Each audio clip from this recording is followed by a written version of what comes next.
Hi all, Cindy here from Kicking Ass for the Middle Class. The subject of today's video is the Republican Party and how plutocratic they've become and relentless in their service to the wealthiest few at the expense of the rest of us. I'm going to use one issue to illustrate this, the estate tax. What is the estate tax? Quite simply, it is a tax on the transfer of property from a deceased person to heirs. It only kicks in after the first $5 million for individual inheritors or $10 million for a married couple. There are reasons to support the repeal of the estate tax, but I believe those reasons are bogus. I won't go into all that here because I don't have time, but the only legitimate reason to support the repeal of the tax is if your name is Paris Hilton, or if you just happen to like the concept of feudalism and dynastic wealth. You would never know that if you listen to AM radio or watch Fox News, where they have been railing against it for years. Bill O'Reilly has called the estate tax nothing less than the government seizure of private property, part of a Marxist agenda. They renamed it the death tax. Rush Limbaugh has been lambasting it since the 90s.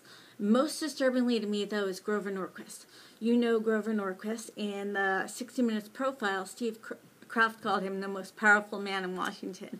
He's a corporate lobbyist. He's the Republican messiah. He's never held elected office, but he does wield a lot of power, as you know. In 2003, he gave an interview to Terry Gross of NPR.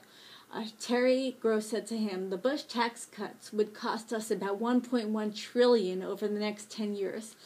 And at the same time, the president wants $87 billion to rebuild Iraq and Afghanistan. Do you think we're in a tough spot, needing a lot of money to rebuild those two countries at the same time that we're cutting taxes? He gave a few Orwellian non-answers, the kind we're used to. He lulled us into a statistics-induced torpor. And then he mentioned the estate tax and came out with this. I mean, that's the morality of the Holocaust. And Terry Gross, you could hear she was shocked, and she said, excuse me 1 second. Did you just compare the estate tax with the Holocaust? And he clarified, no, the morality. Okay. Even the most diehard, misspelled flag waving, misspelled sign waving, Obama is a Muslim Kenyan believing, Hannity worshipping Republican has to acknowledge that finding anything comparable between taxing inheritances over $10 million and murdering 6 million of your neighbors, anything comparable, similar, any overlap, any connection, is a sign of having gone off the fucking deep end.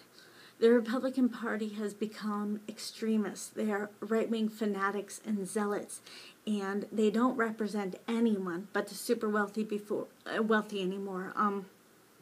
It's like the saying, for a poor person or middle-class person to vote Republican is like a chicken voting for Colonel Sanders.